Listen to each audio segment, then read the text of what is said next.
Want a chance to win a Spring Creek Model Trains 25th anniversary car? Sign up for their newsletter before December 15th for your chance to win each week. The Spring Creek Model Trains newsletter includes new product announcements, pre-order information, specials, coupons, and more. With drawings held each week, the sooner you sign up, the more chances you have to win.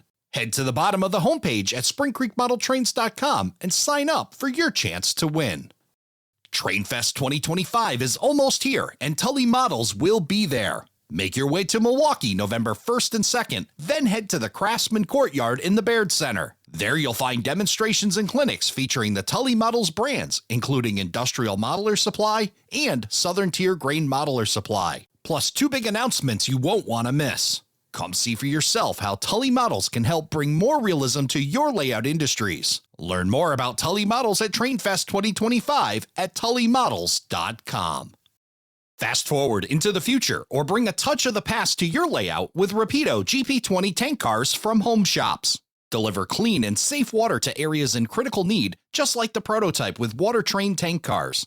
These models represent a new, innovative solution to help solve water shortages across North America.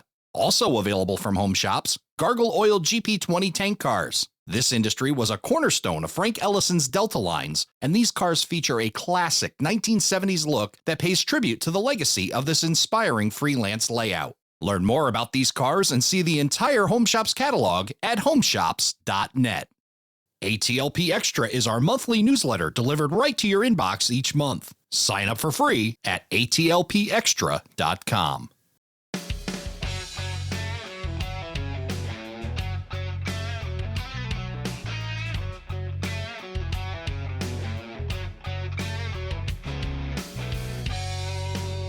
Well, hello, everybody, and welcome to Around the Layout Live, where book authors come to tell their story live.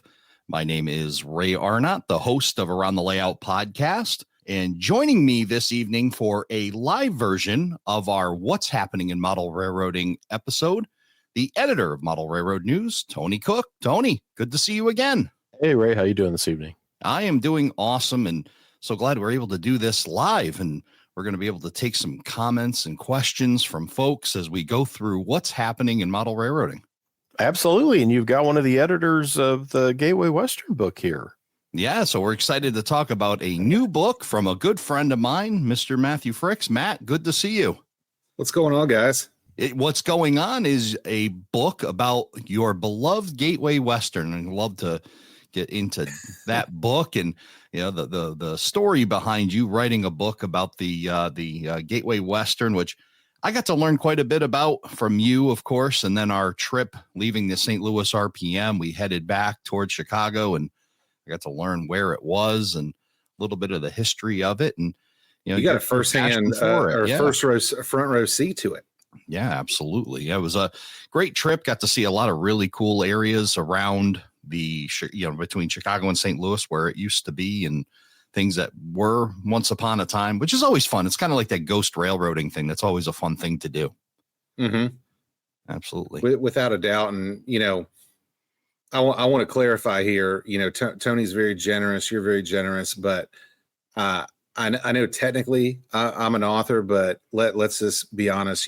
Ryan Crawford and Jim Leonard, who weren't able to be here, they did the heavy lifting. I'm just a guy that models the Gateway, Well, you're a guy that knows just models the Gateway, but in that modeling process, I know you've learned a whole lot. Just a little bit. What got you onto the Gateway, Matt? I don't think I know that story. I remember first encountering maybe on Facebook the pictures and thought, what? There's some guy modeling like the line to Jacksonville on the Gateway Western. It's like, that's just weeds and tank cars and some poor Jeep 40 trying to plow through all that to deliver corn syrup someplace. It's like, because you're Chicago area and it's downstate. So how'd you get the bug for Gateway? Well, I always joke, my buddies Dave and Dan from Tangent, they always say that I am the lone Gateway Western modeler in America, and that I should start diverting my product requests somewhere else. But no, Tony, the thing you got to remember is I moved to the Chicago area in 2020. I was in St. Louis from 2013 up until 2020. And then I was in Kansas City, for a solid 20 plus years before that. So okay. Wow. When I got that opportunity as a kid to move to Kansas City from South Carolina, I was kind of overtaken by the sheer scale of railroading there. And we moved in 90 or 91. I can't remember right now. And man, those black and yellow engines just, they really caught me. And it's kind of, here we are. Very cool. Yeah. I think now that you say that, I do remember you had Kansas City for a while and such, but yeah, it's, it was a neat, the whole railroad scene at that time with the ICG selling things off. You had all those startups like Iowa Interstate and Chicago Central and other things coming about at the time of Iowa Interstate's the old Rock Island. But there were so many of those in the Midwest then that were new. And it was interesting to see all that stuff happening. And that one was, the debacle of them all, because literally from out of the gate fell over and started losing and bleeding money, as was predicted. That it's like, yeah, this is never going to work. They paid way too much for this. But yeah. And it was cool, Tony, because I even growing up in South Carolina, I really loved the Santa Fe. I always thought that was just super cool. And so getting into Kansas City and finding this railroad that not only had its own trains, but it had, the Santa Fe running over it. In 94, they took over contract switching for the Kansas City Terminal Railway and brought their SW-1200s into the fold and moved into Mill Street Yard. So all of a sudden you had, this line that, was a small regional, but you could go out on it and, and you're going to see Santa Fe, high priority intermodals, with maybe a lash up of 6 Santa Fe and Gateway Western engines on. You get out on the East End, you had the Amtrak stuff, the Southern Pacific stuff. For a couple of years in I think a year in the 90s, you had Conrail running a joint intermodal with the Santa Fe and the Gateway. So you had Conrail power. There's just stuff everywhere. Absolutely. I'd forgotten the Illinois Central stuff that you got pictures that was at I-5, the one intermodal train that, because, that becomes a real strained relationship because Illinois Central sold that off, and then CM&W and its parent company was basically suing the IC a lot. But by the Gateway Western days or close to it, IC was back on with like that I-5 train. And I'd completely forgotten it. I mentioned that to my dad. He goes like, oh yeah, there's a couple of my slides somewhere around there that show that. I think those trains lasted for maybe a year or two. Yeah. It was like a 96 to 97 deal. And if I remember right, an IC crew would leave out of Chicago and meet a Gateway crew in Springfield, and they would swap trains, and the Gateway crew would head back to St. Louis and the IC back up. And they're technically intermodal trains, but they'd get filled out with, chemical traffic and other interchange traffic just to build the length out. It was incredible, the change for that line too. And the book, I think, shows that so well, because you look at those early pictures in the late 80s of like the painted over Conrail power and Western Pacific Jeep 40s. And again, they're wandering in the weeds. The track looks horrific. And yet it's 5-6 years later, there's maybe a set of brand new Superfleet Santa Fe GEs pulling a coal train on that same line, that it's like, wow. And it was really a night and day thing to see change. They were really lucky that the Santa Fe was willing to put up a lot of money to bring that line up to true mainline standards. And man, that 90 to like 92 period, really heading up to the floods in 93, they were just out there, man, gangbusters, just using that Santa Fe money to replace track. And that's another funny tangent, is a lot of that money went to buy Illinois Central Rail, because if you remember, Tony, around the same time, the IC was turning its double track main line into a single track main line with lots of really long passing sidings. So there's, in addition to the IC covered hoppers that ended up secondhand on the Gateway in the, mid to late 90s, there's also a lot of good old IC rail out there too. Wow. Very cool. I love all this inside information, and it makes me start to think where did this all come from for you, and how did your research process? I know obviously you're building the Gateway Western in the room, and now it's great that we have this video element, Tony, that we can actually say the stuff behind him and everybody can see it. Of course, when we put this out on audio, they won't be able to. You'll have to go to YouTube and watch it as well. But big stack of stuff in your layout in that beautiful room that you're putting together. But all this information that you gained while you were starting to do that, talk about the research process that even got you this way. Yeah, I've got the good old fashioned stuff from, just magazines and firsthand, just seeing stuff firsthand as a kid. And then, like we talked about on our episodes, earlier, I, over time, was able to meet people, like Joe Atkinson and Ryan Crawford, and then slowly started putting together that web of just contacts, and, led me into, through some eBay purchases, meeting John Colbert, getting a lot of stuff from him. And then, Ryan was able to get me stuff from his CNIM files. And then he had a friend, Judd Schust, who I think he works for I&M now, but he had worked for the Gateway for a bit. And so he had paperwork, and I'm not going to sit here and tell anybody that I've cracked the code or figured it out. I think I had a lot of dumb luck. Awesome. So let's dive into the book a little bit more, and in the process of writing. And had you had experience writing a book before, Matt? No, and it's funny. And Tony, I don't even know if you know this, but years ago when I was still living in St. Louis, I had talked to Ryan, and I'm like, man, nobody's ever made a book about the Gateway. And I'm like, I feel like we could do that. And we kind of like stared at each other, and he's like, I think we can.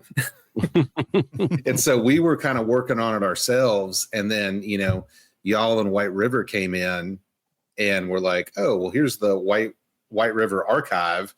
And it was like, wow, we can really make a book now, because y'all had some incredible stuff in that archive. I mean, there was quite my dad shot a lot of stuff. I shot a lot of stuff, but Kevin Udela's collection had Dan Schroeder's, I think is his name, that had a lot of great things. There's pictures Chris like Gus. John Hake caught the Glasgow Bridge where they did the big banner with the unit coming through it when it was put back together. So yeah, a lot of pieces like that are like, wow, that's so cool that's in there. And Ryan and James Lunard do such a great, I mean, there's the CNIM book that they did from Morning Sun is excellent. Lunard's done a lot of great things. Ryan writes for me all the time in Model Railroad News, one of my favorite reviewers, really. I really enjoy the stuff he does. So, I mean, they have a real knack for that, and getting that research together, and just being so particular on it all. Of Ryan would like call me, okay, I think we found this, and we're going to make sure that we get all this in. And it's like, that's everything we can, because I'm sure this will be the only time this railroad gets a hardcover book. So make sure you get it all in. Yeah. Well, and, I saw Jason in the chat, talking about research, being enjoyable and rewarding. And Ray loves a good inside baseball story as we talk about. And Tony, this, Ryan and I, and Jim as well, but really Ryan and I are absolute psychopaths for data. I mean, it just, and I do not envy you having to edit and cut down our captions, because Ray, I'll tell you, when Ryan and I write a caption, it's like, hey, look at this train. Car 1 is this commodity moving from this consignee to this, or from this shipper to this consignee. Cars 2 through 3 or through 4 are this, and this car's this, and make sure you notice the scratch on the side of this one that was unique to that car. Yeah, we like might have gone a little overboard. Sounds like you could have had just a book just in the captions alone. I mean, it is amazing. A lot of the stuff in there. I mean, some of the things that I wasn't aware of, like the CNIM did wheel turning on a lot of the Chicago, Missouri, and Western Power for a while. And Ryan has like all the dates of, okay, it started in like November of 88 or 89. And for the next 14 months, and he basically has the locomotives as they came and went from CNIM with pictures too of the units sitting in those yards as they got worked on. So it's an amazing piece there if you're a rail fan, and it's a tremendous piece if you're a model railroader, because it's so applicable to if it's a freelance road or a similar road, how you can look at a lot of these things and say, okay, I'm going to do stuff like the trash bag plant in Jacksonville, Illinois, that got the cars of plastic pellets, and then there was the wishbone salad dressing plant in the same town that got the tank cars of like vegetable oil and corn syrup. Yep, on the BN. And all of that is put together and explained. As Matt says, it's interesting when they do show a train and say, okay, this first cut of cars will be put off here for this company and wherever, Missouri, and the next group is going to go and be handed off to the Santa Fe. And it's amazing stuff that, again, you'll learn so much going through the book. Yeah, and if it wasn't for Tony, we would have a book size-wise that would rival like Encyclopedia Britannica or like War and Peace about a 400-mile regional railroad. Awesome stuff. Before we continue on about the book Gateway Western, a Regional in Transition, let's say hello to some of the folks that are joining us live tonight for our very first Around the Layout podcast live episode. We start right in the beginning here. John Garvin stopping by saying hello. We also have Wiener Dog 1961. Great name. Good evening, everyone. Yeah, awesome stuff. BN Ironwood Railroad, good evening to you as well. We also have Alex Hoffner joining us. Good to see you, Alex. We have the Montana Northern joining us. Good to see you. Bruce Castle joining us from Nova Scotia. We go from Nova Scotia to the city that never sleeps and Humanity Junction and Heath Hurwitz. Good to see you, Heath. Good evening to you, Matthew Goodchild. We also have the man who can't be named, Mr. Illinois Midland himself, our resident Z-Scale expert. Good to see you. Madison Industrial joining us, Robert Thomas joining us, and Scale Train Boy joining us tonight. Klondike also stopping by saying hello. We've got so many awesome folks here in the chat. We will try to get to as many comments as we can as we roll through our first Around the Layout podcast live. And I'm so glad Matt Forkham has joined us, because Matt has helped us get things going here with Around the Layout podcast live, including the intro video that you saw to start the show. So thank you, Matt, for all of your help. And we do have some great comments. We also have the Don Iris joining us tonight. And we did have, and Matt, you did pick up on some comments about the research, and talking about research is one of the most enjoyable aspects to prototype modeling. And also N-Scale Train Boy kind of agreeing on that same note, that research is really the fun of it. And I scribbled a note as you were talking about some of these cars, and you're big into car routing and really understanding the railroad. And as you put this book together, Gateway Western, a Regional in Transition, it really seems I've got a great understanding. I can't wait to read the book and learn more about the Gateway Western.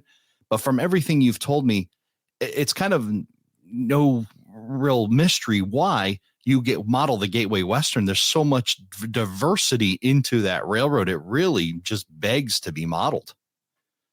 Yeah, and we always joke about my guardrails, and making sure that I'm acquiring the right products and not just wasting money. But unfortunately, while my guardrails are very well defined, as you just inferred to, there was a lot of just, for lack of a better word, random shit that moved over the Gateway. So that's why I'm modeling a branch line, and I have probably 20 or 30 totes of like 1,100 pieces of equipment that are all appropriate for August 1st of 1995 to September 21st of 1995. Wow. So wow. There was just a little bit of variety, on the line between as Tony said, you got the blue bonnets, the super fleet, the gateway stuff, the Southern Pacific. They shared trackage in St. Louis. They also ran coal detours over the gateway, and then you look at, my current elevator complex with Norfolk Southern serving it. IC running grain shuttles in there, and then the gateway, loading out cars for themselves, as well as the SP. The amount of cars that I need to make this thing work is just it's ridiculous, and it's a very daunting task. And Ray, we've talked about kind of the bell curve of hobby purchasing in the past, and I'm on after some of these engines in the back that ScaleTrains just absolutely demolished me with. I'm going to say I'm safely on the downward side of that bell curve as far as purchasing things.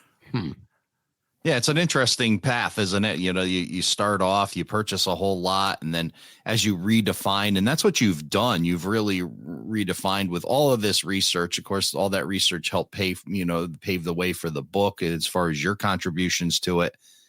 But it also, as we've talked about many a times, and how important it is to start to really narrow your focus and get those guardrails set. And that's what that's been able to do for you. It's not for everyone, because there's a lot of people out there that they just want to collect and they just want to get stuff. But, for me, I knew I was serious about modeling, this specific thing. And I also know myself, and that I have, horrible control of, my, oh, that's cool. That's cool. That's cool. So I kind of had to almost do my own, intervention rehab kind of thing, and say, look, we're just going to start selling stuff. If it doesn't fit, it's gone. So I think we're on purge number 5 now over the last 6 or 7 years. That sounds like my dad. He will go back and forth between, I'm going to model the Rio Grande, but I'm going to model the Rio Grande in the 70s. So I need tunnel motors like this and Jeep 30s like that. And then you talk to him 6 months later and it's narrow gauge, or a year or two later, it's a TP&W in the late 60s. And then I'll ask him hey, I'm reviewing this or that. Didn't so-and-so make one? Oh, I got rid of that a long time ago because it didn't fit my ear or what I was modeling.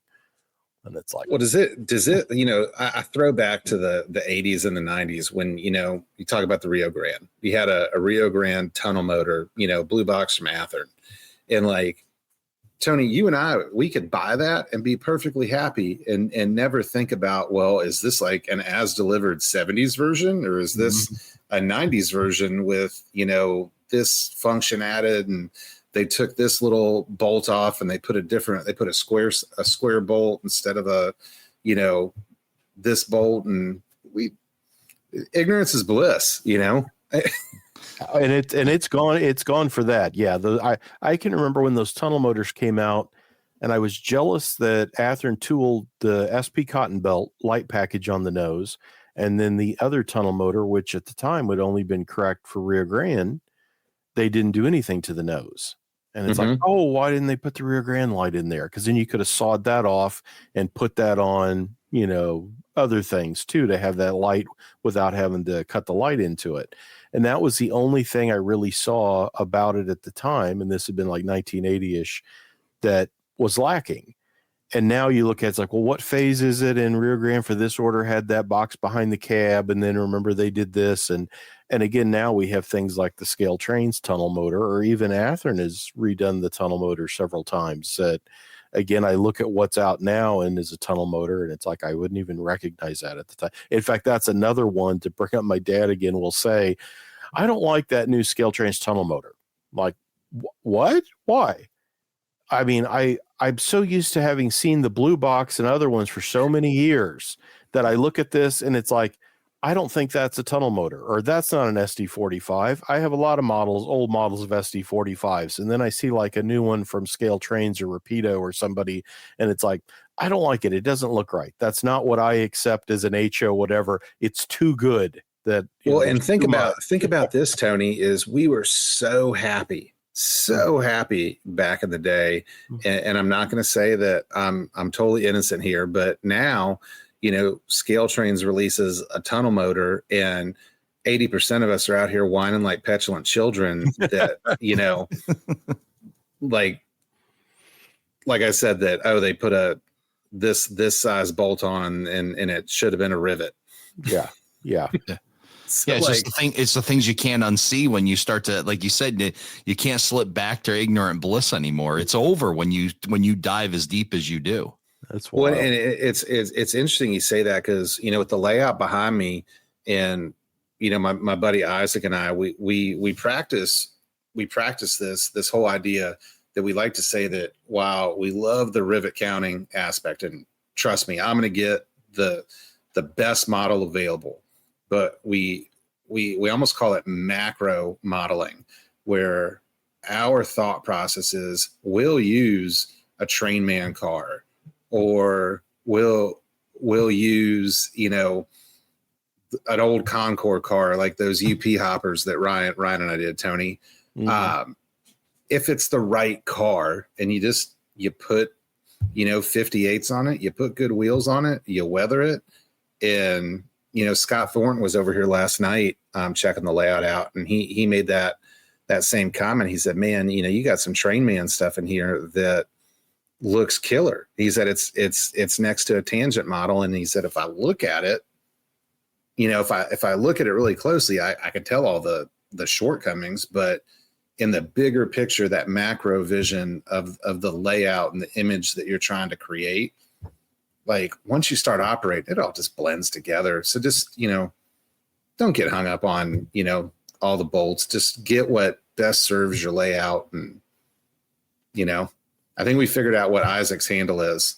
I think so too. He's no longer anonymous. He's putting in hashtag stand-ins for the win. So good. And I see joining us here. I see our buddy Zach Pumphrey here mentioning sawing the fuel tanks on the. It's like, and those were cast metal. So what Zach is talking about here was not an easy thing. And yes, I know exactly that, Zach. I've seen Dad sawing up those poor die-cast tunnel motor things to get them the right fuel tank size for the rear grand. So we got Jason Clock over here. I'm sorry, I always butcher your last name, but we got him over here sounding like Clark Propes.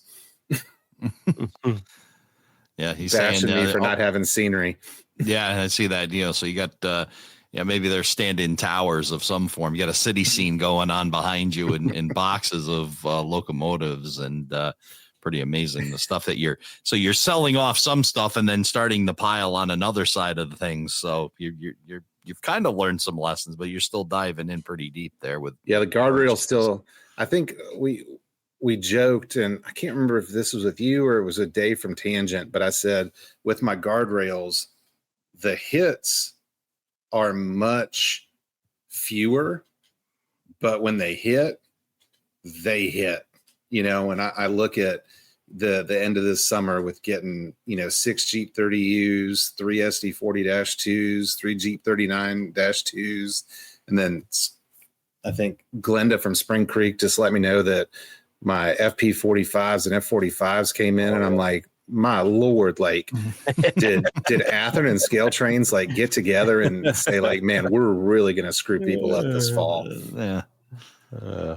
Neat stuff though. When it rains, it pours. And I guess that happens in the model railroading world too, right? They all start to come at once, but we got your other title floating around out here, the King of Slag. And that is the King of Slag is joining us. That's Matt Freix. We're talking about the book that he contributed to, a White River Productions book called Gateway Western, a Regional In Transition. Let's get the cover of that book up here and let's take a look at it. Let's see, we're going to make sure everything, the first one, look at that. The very first transition worked well. So, hey, we're on our way. Let's dive a little bit more about the book, and then let's talk about where we can get ourselves signed up to receive that book. I love the cover picture. I think that's Carl Bailey. I was about to say the same thing. Yeah, and I think that's down around Juan or something around Wood River, Mhm. Roxana. And I was surprised that I remember meeting Carl. He was probably in his late teens. I was a little kid, and he came over to our house because we had run into him, I think, rail fanning the ICG, because he was also there in Jerseyville, Illinois, and saw Dad's trains and all that kind of stuff. But he's got tons of great, great photos of areas like from where I grew up in Jerseyville there in Illinois, north of St. Louis, and a lot of towns around there. So it was fun to see and know there was someone else out rail fanning, because I always felt like I was the only guy wasting Kodachrome on these old patched Conrail and Western Pacific units at the time. And neat to see other people were. But yeah, I think that cover shot's it's a really pretty shot. And right now, Tony, I've got to throw in my high level nerdery on this cover shot, and just let everyone know it's hard to see, but when you get your copy, you'll have a much better view of the picture. But just behind the engines, you're going to have a block of loaded flower cars heading for the Alton and Southern to go to the CSX, IC, and Conrail.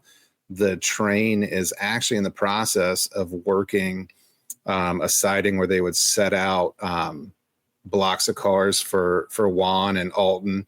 So, I know from the book, we have other pictures of the same train. And so he's setting out a block of empty gondolas to be loaded at Laclede Steel. And there's also loaded gondolas of scrap that'll go to Ascon to feed Laclede Steel. So. And I saw someone asking about the paint schemes. I know what there was a designer brought in for the one that I always thought had that Alton GM&O look, the original CM&W paint that they did on the one Jeep 38 and two Jeep 40s got finished in maroon with the red band, or red with the maroon band. I'm losing it now. And they had that nice Chicago, Missouri and Western Herald that looked like Chicago South Shore. And this one, I forget, when the black and yellow, I forget where the designer, how that came in.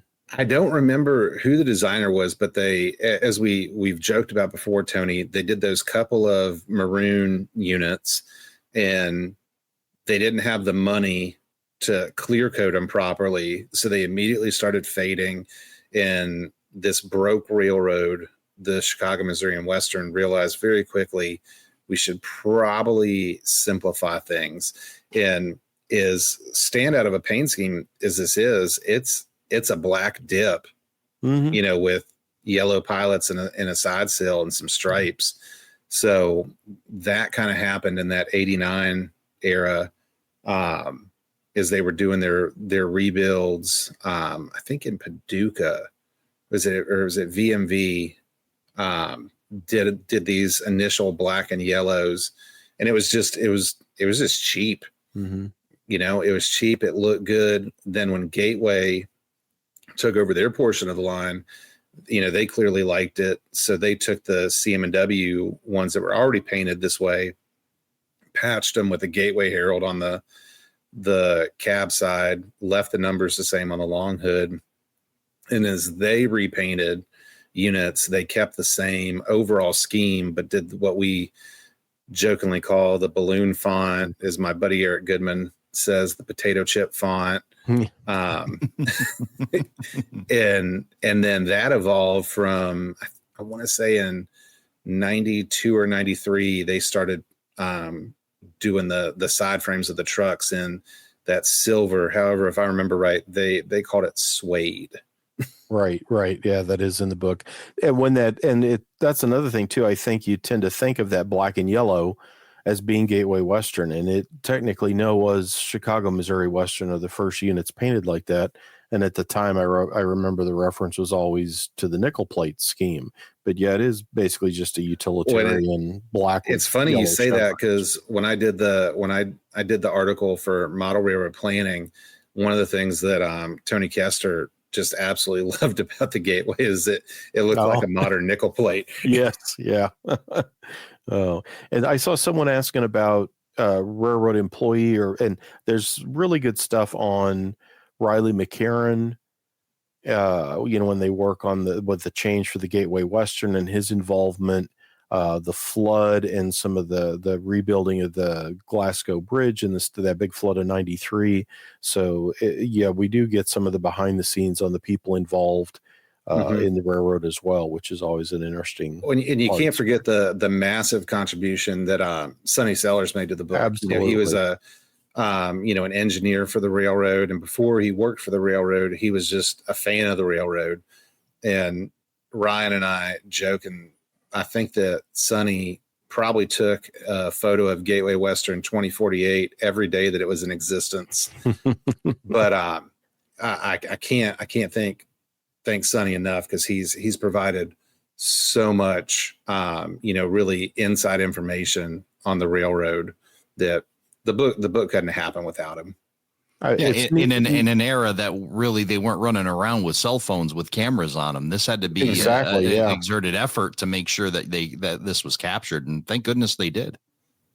But some really nice shots too that Sonny took out of like the cabs of some of the Superfleet units, because you'll see the red, nose in the foreground, and it's different shots that are of like there's a shot around the Alton Godfrey split where the main line heads to Chicago and the line to Kansas City splits off. That there's several of those kind of shots in the book that it's always fun to see those out of the cab type views. And he caught a lot of nice things too down in Valley Yard in East St. Louis, rolling stock pictures and other things that again doesn't always get documented. So let me ask Matt, as we look at this, we know you're a huge Gateway Western fan. You don't travel in a big group of folks that are big Gateway Western fans. It's bigger than you would think. Limited, but it's bigger than one would think. But I would say, but for those that are looking at this and saying, okay, here's a book about the Gateway Western, talk about what you would get out of this book and who is it for? Well, I think it's really, for anyone that loves, I'm going to say modern regional railroading, because, life stops, before or after you. So I'm staying the same age. I'm not getting older. So we will say that this is modern. But no, it gives you a lot of insight into, what a Midwest regional railroad looked like in the 90s. But I'll tell you, if you're a Santa Fe modeler, man, this thing is a must-have. Some of the shots and stuff that we have in the book of Santa Fe equipment is absolutely wild, especially the consists, because what we got to remember is, the Gateway was basically just a branch line, off of the Santa Fe, we'll say from Kansas City to St. Louis. And with the Argentine shops, you would have anything and everything Santa Fe sitting there.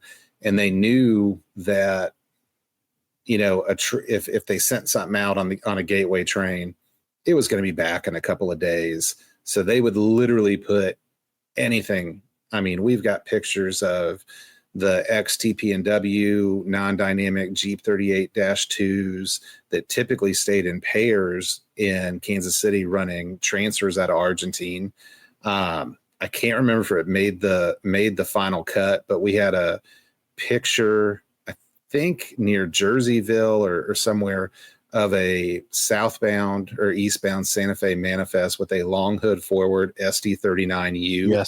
Yes. Yeah, that's in the book. Yeah, what an odd duck. Typically hump power at Argentine. Not to mention, these 4, 5, 6, 7, 8 unit consists of Jeep 20Us, Jeep 35Us, Jeep 30Us, B23-7s. And then, every now and again, you get like an ABA or ABBA Jeep 60 Superfleet set. I mean, it was just anything. And then, you start looking at, if you're into Amtrak and the Southern Pacific, you're going to get a decent amount of how those roads, interacted with the Gateway in the St. Louis area, in Springfield. Not to mention, I don't think we really even talked about it. There's the CM&W, the Chicago, Missouri and Western stuff. We touch on, some of the GM&O, IC, ICG, And then as what I think we haven't really discussed is that in 97, the Kansas City Southern, they started buying up available stock of the Gateway. So they became a controlling owner.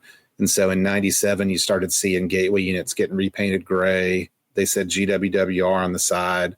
And then quickly between 97 and 2001, KCS Power flooded the Gateway. So there's almost, we'll say the back, 20% of the book is almost like a KCS book. I can't remember, Tony, did we get into any of the KC stuff, or did it kind of just end with KCS? I think we cut off before then. I don't think there's anything CP, and certainly CPKC painted, no. But yeah, you do. I forget that kind of almost footnote that it's like, oh yeah, it became KCS, which makes it CPKC today.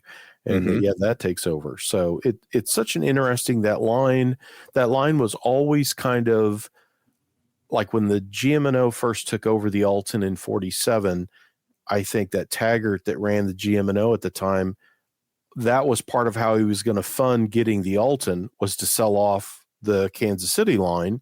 And then it became too much trouble as you had, I think he was going to sell it to Santa Fe, and then Burlington, Mopac, we don't want Santa Fe and St. Louis. And before then, the Alton was controlled by the B&O. You would think B&O would want to get to Kansas City as well. It's amazing how that line seemed to have fit into so many game plans, yet never materialized for what it really needed to be until Santa Fe, with the haulage agreement in the early 90s, finally got their way into, by creating Gateway Western as kind of this separate entity so they could get in without all of the problems of, no, we don't want Santa Fe and St. Louis.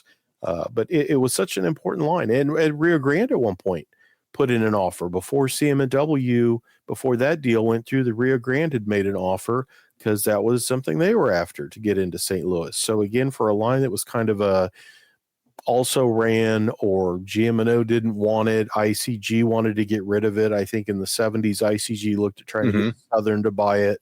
That it's amazing the importance that the line finally came into in the latter part of the 20th century. And something that you forget, you talked about the B&O, is one of the big traffic sources between the CSX and the Santa Fe there was a ton of traffic that, literally once the K connection was done in Q Tower in St. Louis, and the CSX was able to start running directly onto the Gateway without going into the yard, they would hand off in Venice entire trains that the Gateway would just tag some traffic on, that would become a westbound Santa Fe train.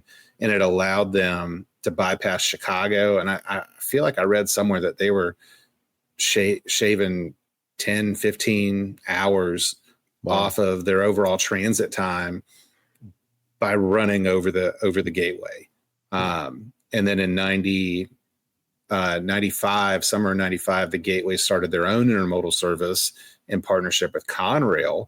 So they were loading out trailers and containers in not Mill Street, and 12th Street Yard in Kansas City in the Bottoms, and sending that stuff over to Conrail, who then put it on their intermodal trains out of St. Louis and hit, everywhere from Boston to Philadelphia, Harrisburg, all these, Conrail ramps. So there's just a ton of, it was truly a bridge line that moved stuff back and forth. And then the Gateway just worried about switching local customers. Yeah, a wildly fascinating railroad with a lot of ties with a lot of different names of railroads that, if you're not modeling the Gateway Western, or if you even just love the business side of railroading and understanding how that all worked, and they're not just out there running for no purpose. They're out there to try to generate revenue. And if you want to get a deep dive into that, this is an awesome book for you. Gateway Western, a Regional In Transition. We could go all night. I know we can turn Matt on and just pull the string and let him go, because he's got a huge passion for it, but we're going to let you see that in the book. Before we get to, let's get to the giveaway. So tonight we're pairing this with our operating crew giveaway. And we are going to give away a copy of Gateway Western, a Regional in Transition. When this book does hit the printer and then comes out, you will be sent a copy of Gateway Western, a Regional in Transition, compliments of White River Productions and Matthew Freix himself. I'm sure we'll just take it right out of Matt's collection and have him autograph it for you and send it off to you. We'll figure that out. But this is for our operating crew. And if you're new to us tonight, watching Around the Layout podcast live for the first time, our operating crew is the Patreon-driven support that allows us to keep the podcast on the air and free of those really annoying car insurance commercials you hear on other podcasts or see on other YouTube channels. So thank you to those folks. We have 198 folks that are on the wheel tonight to win this. They get a chance to win something every month. So if you don't want to miss out on another drawing, aroundthelayout.com/crew. Let's get the wheel of names up on the screen. And we are going to pick a winner from our awesome operating crew. If you gentlemen are ready, here we go. Let's do it. There it goes.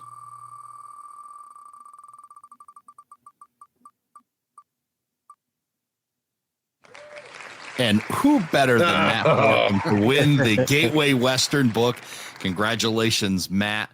We will be getting that book to you as soon as it hits the shelves and away off the printer. Thank you so much for your support. Matt, thank you for everything you do for Around the Layout podcast. Matt's been such a huge supporter, not only as an operating crew member, but helping me behind the scenes. The brick wall you see behind you, that's Matt Forkham.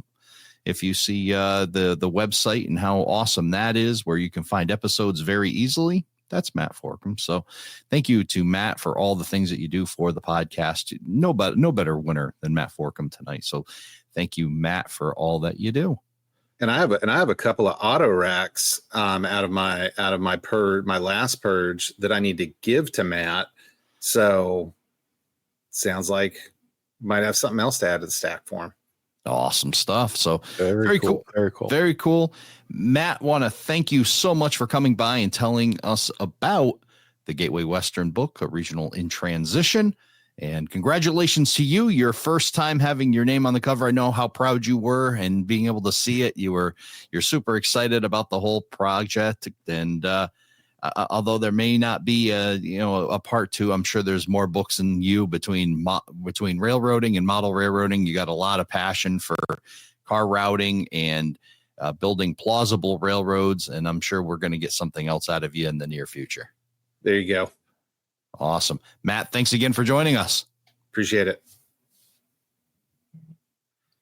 And then we lost Tony instead of Matt. So let's see if we can fix this problem. There's Tony Cook.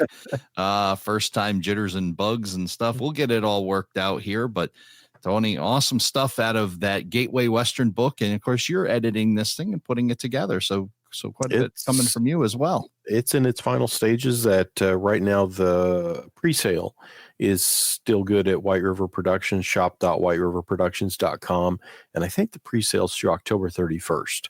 And that's $65 is that pre-sale price. $74.95 is its regular price. And Hobby Shop's book sellers will have the book too. So yeah, very exciting.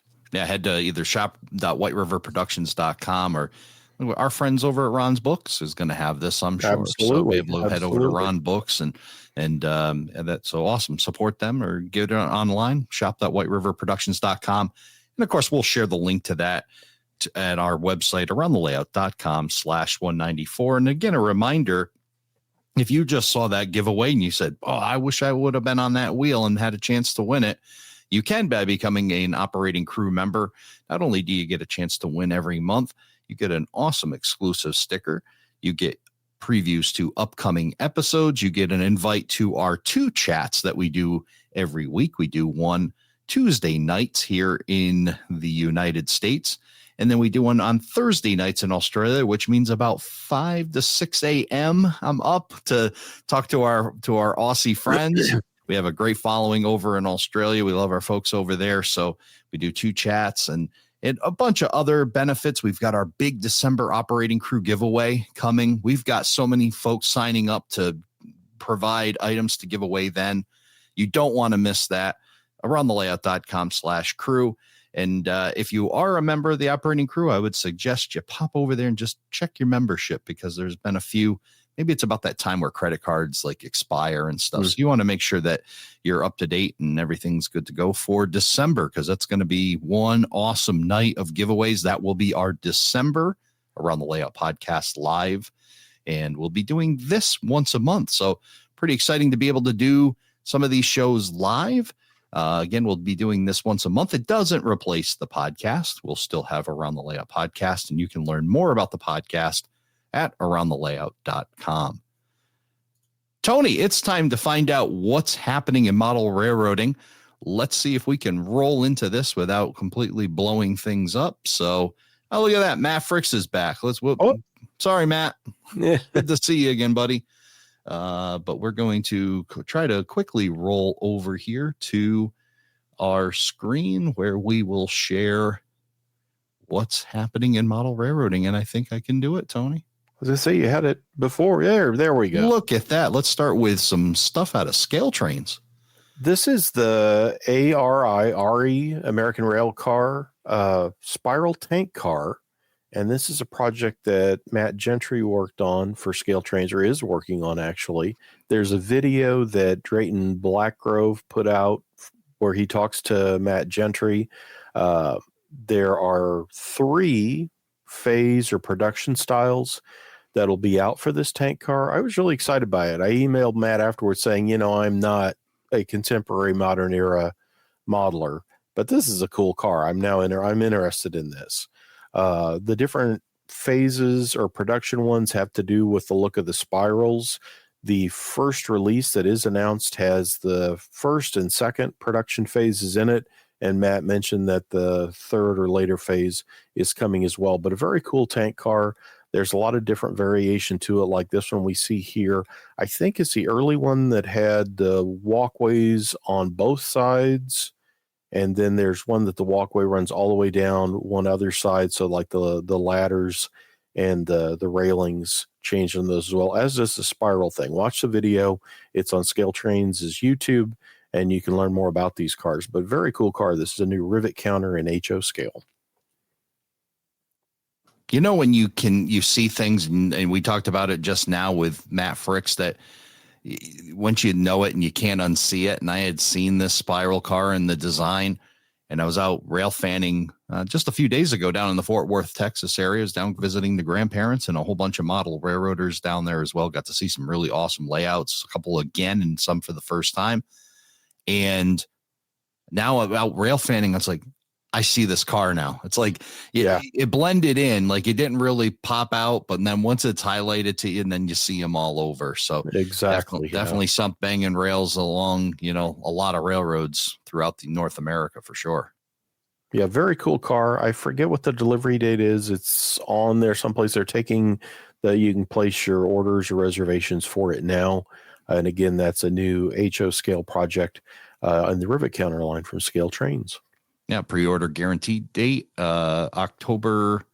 It was announced on October 3rd. Pre-order guarantee date, October 27th, with an estimated time of arrival of June 2026, which that'll be here before you know it. I mean, when this little year's clicked by, and June will be here soon. So get your order in at scaletrains.com. Excited to see this. This is a new Walthers Cornerstone. I think on our last show, we talked about the paint shop for a railroad that Walthers has, and this has the same kind of style and look. This is a modern diesel shop. It's got the 3 lines of track that can go through it.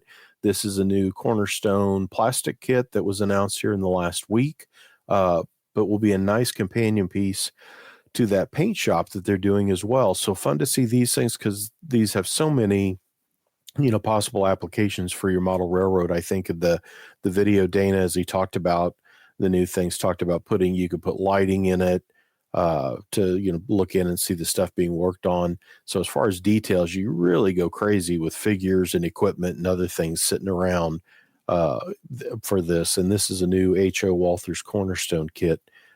Modern diesel shop. So very cool there. I think that'll be a fun kit to build. Yeah, I think that what also does is it does take away that that challenge of building the interior parts. Now it's all available to you. Now, whether you use the kit or you kit bash it or, build a little bit slightly different, but you have at least the components out of this kit to do all the interiors. And then couple that with some of our good friends like Mini Prints and ABR and the fine folks at ScaleTrains. They have some stuff that would probably work in on and around this for signage and car connected and blue flags and all that. You can, between all of them and then this kit, this is a great offering from Walthers. Absolutely. Yeah, very cool. Staying with Walthers, we also have another announcement from Walthers. This is another new tooling for the mainline series, and I think I mentioned before I really enjoy buying the mainline cars. This is a 50-foot double sliding door box car. It looks kind of similar to an automobile carrying type box car. A bunch of road names for it. See-through walkways on the top, even though it is a mainline piece. But you can check it out and see the road names coming for it. But yet another new box car or freight car in general for the Walthers mainline. Yeah, and yeah, absolutely. And the neat, I love that Rio Grande, that two-tone. And it's amazing they put this much effort into paint jobs on boxcars. But that era, yeah. Those very slick. Yeah, the Aspen Gold and Silver, and it's got the loader above the reporting marks is, I think, what the interior loader appliances are is markings for those, to tie down or set up the dividers inside the car. So should be a very cool model. Absolutely. Let's check out. Now, this has been a conversation that we've had, and I've had them offline. We've had them in the chat. This has been something that's really been an eye opener and been talked about quite a bit here in the model railroading world. I would agree. Absolutely. This has been, I've talked to a number of people in the last week that said, wow, I'm eager to see how this, really looks and what it's really going to be like. This is Class 1 Model Works HO Scale GP40 diesel locomotive model. And this had been announced already. Like, I think there was an ad in Model Railroad News in the last year, but this now they're showing, there's videos up on their website or their YouTube that show they've got spinning fans for the 3 radiator fans and the dynamic brake. And these have individual motors, so they run at different speeds. The video is really impressive to see. And then the other thing that I thought was really interesting, and this, Stephen Priest has shared this with me several years ago on when this was going into development, that there's an access door that'll open on, and I think it goes between the road names, that it changes a little bit. I was talking with somebody on that mentioned that you got to look at what road name you're getting as to the door. But there's a door that opens behind like the engineer's side and has a fire extinguisher hanging in the door, just as you remember seeing on those in real life. And then the other side has an access door as well. And then inside you get the kind of relief or look of the prime mover is shown there as well. So really cool thing. I'm eager to see, again, kind of that raising the bar type thing. Looks like this has got some very authentic spinning of the fans. And then again, that access door opening is, that's always been kind of one of those RPM level where someone cuts up a shell and has the doors propped open on something and, tries to put the detail on the inside. So should be very interesting to see this. But again, there's videos on the website that'll show you these things. They're taking orders for them now. I believe it's first quarter 2026. A bunch of awesome road names from early as delivered. The Jeep 40s 1966 and produced in 1971. So there's some as delivered things like Rio Grande. There's later things like Burlington Northern, and then all the way up to like there's BNSF as well, and all road accurate, production phase accurate. So should really be an awesome model to see hit. And this is coming from Class 1 Model Works. Yeah, you can check out their website. Definitely watch that video. It shows it in action. That's class1modelworks.com. The Acela 2. And my sample arrived Friday, and it's still sitting in the kitchen in its box. That is how busy I've been this weekend that a Bachmann train set showed up at my house and I haven't opened it and ran it yet. Boy. Yeah, that means you're flat out if you're not able to. I mean, I've got. How'd you resist the temptation? I mean, I would have shelved everything to do it. So I've had a lot of work stuff going. I've got like 75 pounds of slides that I'm working through right now. A lot of neat things. So yeah, I've been so doggone busy. But as I walk into the kitchen, I'm like, oh, that's at a Sella 2 train set. I got to get that open.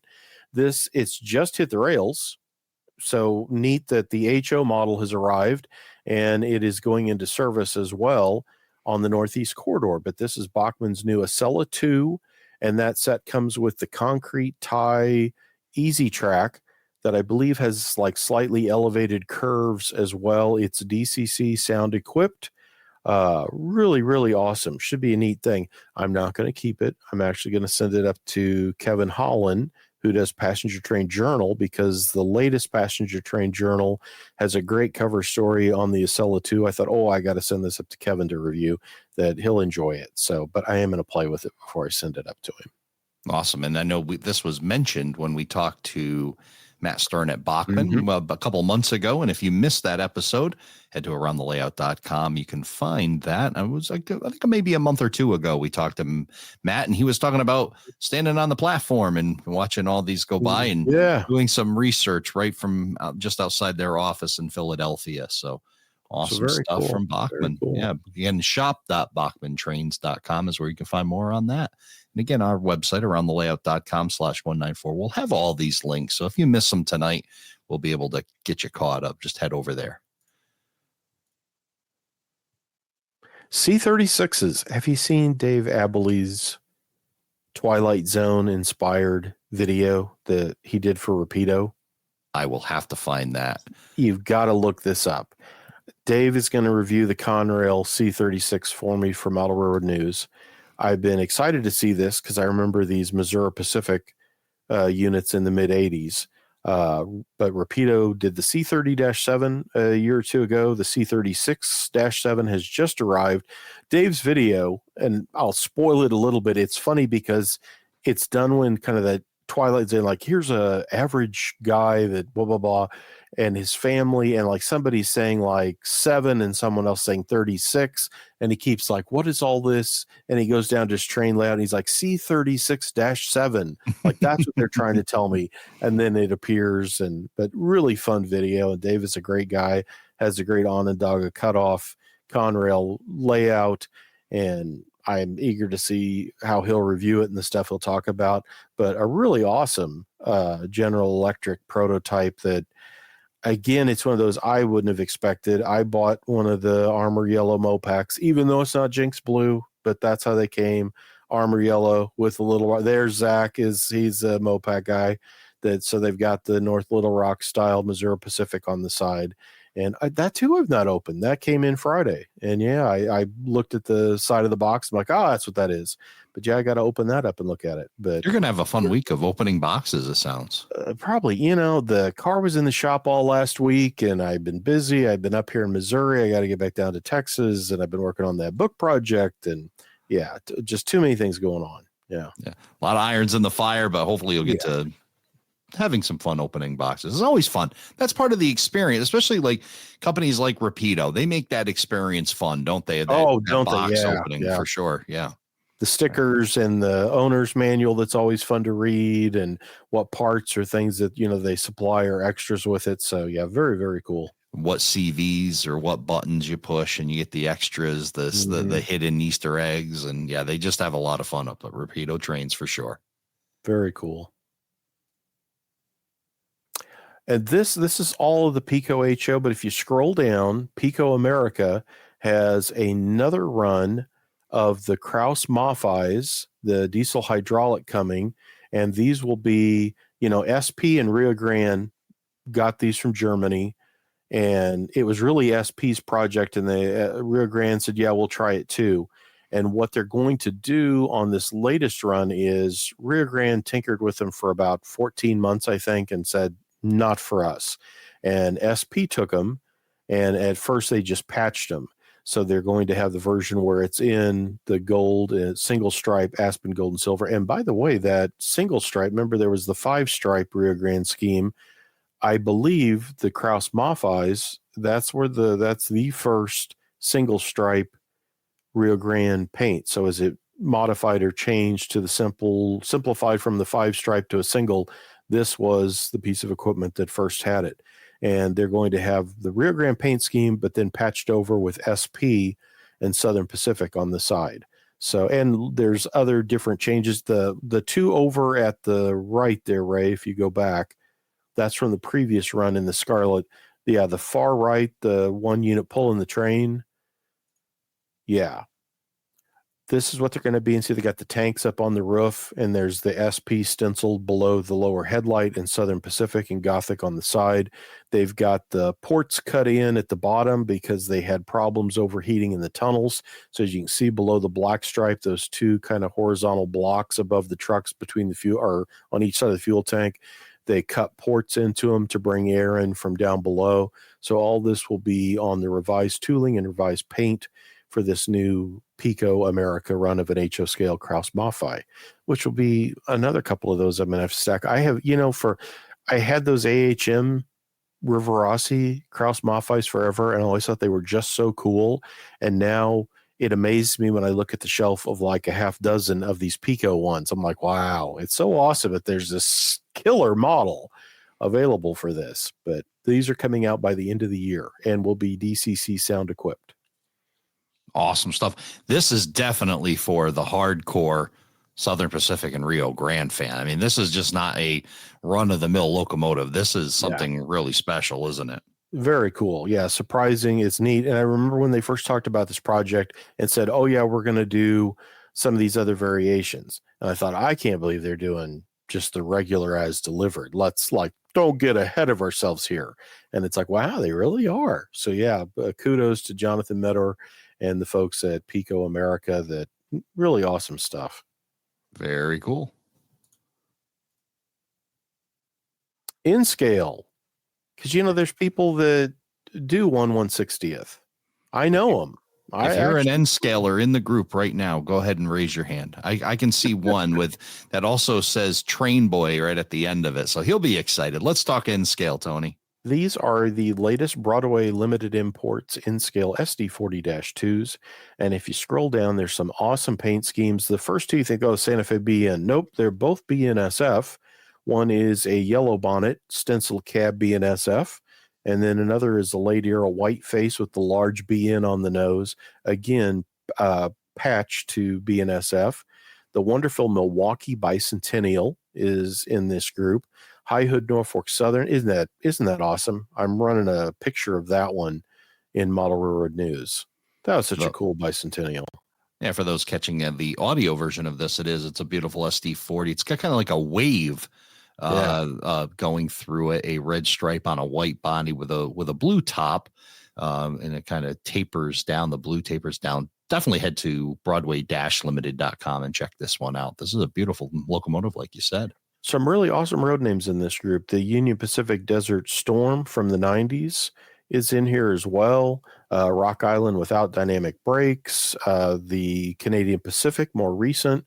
But, SD40-2s are just everywhere. These are in stealth as well as Paragon 4 versions, and they're available now. And Scale Train Boy joining us and saying, I'm thinking about getting one of these and detailing it as the other unit for my road. Might go ScaleTrains instead, though. Just got to decide. Boy, I mean, let's just talk N scale in general. We've mentioned it many times. Just the amazing stuff available in N scale for the N scale folks. So awesome stuff here, and awesome stuff from Broadway. Some beautiful options here. That NSI hood's pretty darn cool. I like that. That is neat.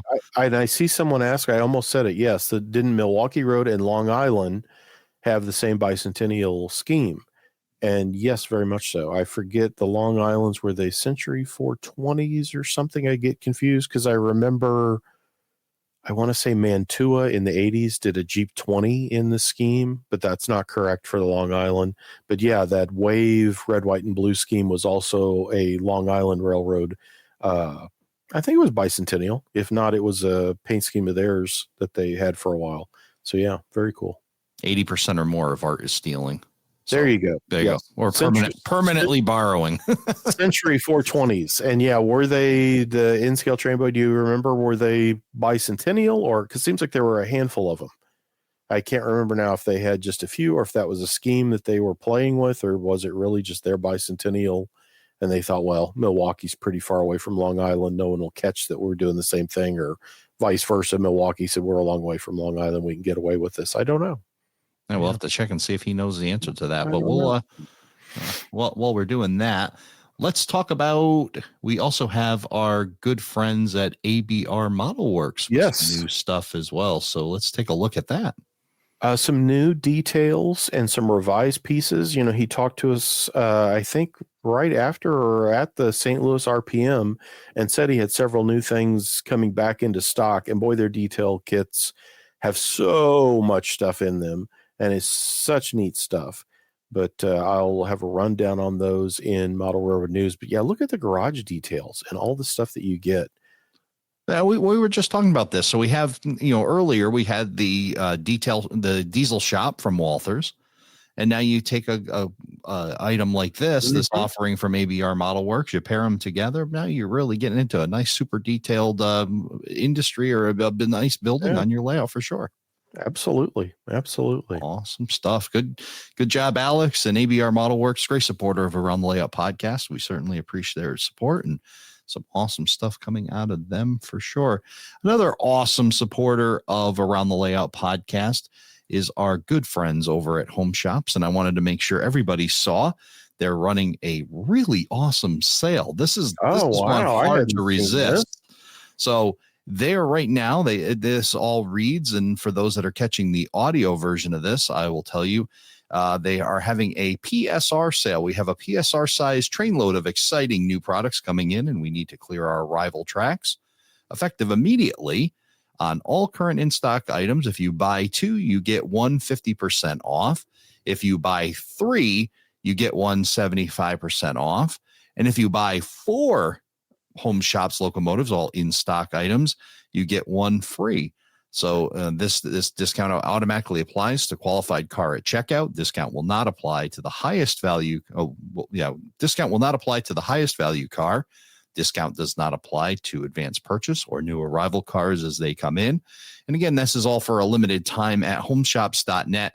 Don't make the mistake I did when I put 4 cars in and I went, well, where's my free? Where's the free? No, you got to put the 5th one in, and then it'll do it. The website works perfectly, and I texted Chris Palmieri because I guess I have the ability to do that. I'm bugging him at 10 o'clock at night Central Time, and he's like, basically, there's nothing wrong. I was like, oh, I got to learn how to do math. You got to put the 5th one in there to get the 1 free. But no, I got 4 awesome cars heading my way thanks to the folks over at Home Shops, and he's got so many amazing, really cool freelance railroads.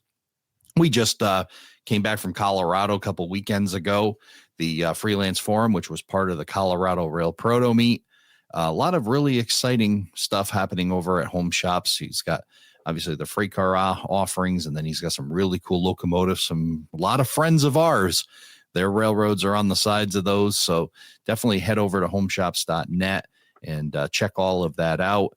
And take advantage of this really awesome sale on their in-stock items. There's some great freelance railroads, a lot of past guests on Around the Layout podcast as well. So show your support for Home Shops, show your support for these freelance railroads. Get them mixed in on your railroad. It makes a really great talking point when friends come over and go, so where's the Seaboard Central again? Like, who is that? What railroad is that? Because exactly. they all look so legit. You start like, well, I don't want to say anything, but I don't know what that railroad is. And it's like, it's a freelance railroad. Yeah. Awesome stuff. So great stuff coming to us from Home Shops. A lot of great offerings you covered here again tonight for us, Tony. And appreciate you coming by and telling us what's happening in model railroading. What's also happening in model railroading is the RPM report. Now, we couldn't get Eric Hansman to join us live because he just finished up at Naperville. And he's on the road and traveling, but he did give us a recorded version of the RPM report that we'll be doing here every month. So let's have a listen to Eric Hansman and the RPM report. Here we go. Come on in, Eric. Hello, everyone around the layout. I'm Eric Hansman with your Railroad Prototype Modeler event update. It's a busy time of year with several RPM meets on the calendar. Let's take a look. We've already had a couple in October with the Central Ohio RPM and the Los Angeles Area Prototype Modeler meet. Up next, RPM Naperville on October 16th through 18th in Metro Chicago. The Southern Pacific Historical and Technical Society meet in Tucson, Arizona. It's a one-day RPM in conjunction with their convention. In Portland, Oregon, the next weekend, October 25th, the Bridgetown Railroad Prototype Modelers meet. Then the same weekend, the Northern Alberta Railway Modelers meet in Edmonton. In November, the Mid-Continent Prototype Modelers meet in Benton, Kansas, and the Progress Valley RPM in Burnsville, Minnesota in mid-November. That's the former North Star RPM. And then in January, kicking off 2026, Prototype Rails in Cocoa Beach, Florida. I attended the Mid-Atlantic RPM last month. I met Ray and a bunch of modelers. It was a fabulous event in Metro Baltimore with lots of fine models on display and plenty of solid presentations. I'm looking forward to RPM Naperville, which is the 29th edition of this Metro Chicago RPM. Check out the RPM calendar for information and links to upcoming events. The calendar link is available at aroundthelayout.com. I'll be back next month with another RPM update. Until then, let the prototype be your guide. Awesome stuff, Eric. Thank you so much for giving us the RPM report. Again, you can find the calendar at aroundthelayout.com/194. Let's do some housekeeping. Make sure everybody knows what's going on here. We have our website, aroundthelayout.com. You can find past episodes, our sticker guide. If you want to get in on ATLP 2022 and the Interchange Tour, and if you want to learn more about that, it's all available on our website, aroundthelayout.com. We mentioned some names tonight. You want to find, say, the last time we interviewed Matt Freix. All you go is in there, you type in Matt Freix, and you will find all his past episodes, aroundthelayout.com. Again, the giveaway we did tonight is all part of the operating crew. That is our Patreon-driven support, helps us keep all of this stuff going, gets us all the gear that we need to make all of this happen in a relatively smooth way that we did tonight. I'm pretty happy that I didn't haven't cut off the live stream and sunk the thing. So we're doing great, but that's all because of the support of our awesome supporters of the operating crew. Become a member yourself. Go to aroundthelayout.com/crew, $3 a month, or if you want to look at it a different way, about 75 cents a show. Helps support the podcast. You get a bunch of goodies, including entry into our awesome drawings that we do every month. Also available is our shop. If you want to wear awesome Around the Layout podcast gear, you can go to aroundthelayout.com/shop. Go ahead and check that out. There's a lot of great deals there. Christmas is coming. What better to get your relatives than some Around the Layout podcast swag?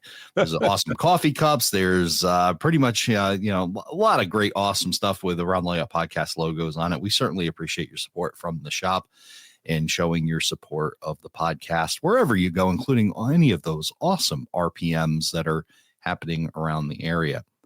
Want some more Around the Layout podcast beyond Around the Layout podcast live in our audio podcast?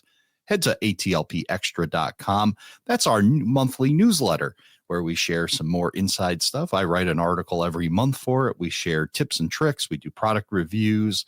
We do a bunch of different things in there. I won't tell you everything. You can just go to atlpextra.com, get yourself signed up for the free newsletter, and you can see past issues as well, all again at ATLP Extra. Tony, where can we find some more Tony Cook? You can go to shop.whiteriverproductions.com and check out Model Railroad News, Diesel Era, and the HO Collector Annual 2025 is available, in addition to all the other fantastic products that White River Productions puts out all the time. Awesome stuff. Tony, it is always a pleasure catching up with you and finding out what's happening in model railroading. I appreciate you stopping by and sharing that. Get yourself caught up. Get yourself so you can get that unboxing done and have a lot of fun with that. Awesome. You too, Ray. Good seeing you.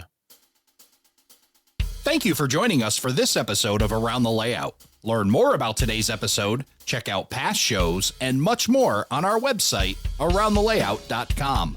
Show your support by becoming an operating crew member at aroundthelayout.com/crew.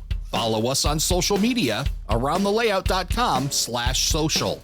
And send us your feedback, aroundthelayout@gmail.com. Thanks for hanging out with us around the layout.